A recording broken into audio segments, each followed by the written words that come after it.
तस्मिन् नीती निर्दिष्टे पूर्वसे. ह्याच्यामध्ये काय सांगितलं की दोन वर्णामध्ये जास्त फरक नसला पाहिजे.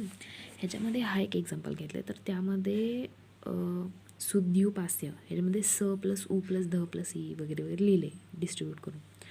त्यामधले पहिलं सगळे स्वर ओळखायचे. तर ह्यामध्ये फक्त 3 स्वर आहे या शब्दामध्ये, उ, ई आणि उ. तर ह्याच्यामध्ये पहिलं हे ओळखायचं की कुठल्या स्वराच्या नंतर अच प्रत्याहार आहे, कुठल्या स्वराच्या नंतर इक प्रत्याहार आहे. इक म्हणजे काय, तर ई, उ, रू आणि रिक हा वाला.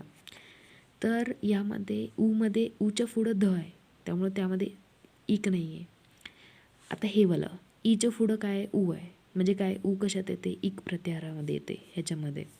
त्यामुळं हे एकच, त्यामुळं त्याचं कन्वर्शन यनमध्ये होतं, जे पहिल्या सूत्रामध्ये दिलं. ईचं कन्वर्शन ई हे इकमध्ये येतं आणि त्याचं कन्वर्शन यनमध्ये होतं. आता ह्याच्यानंतर तिसरं सूत्र काय आहे, तर स्थाने अंतरण.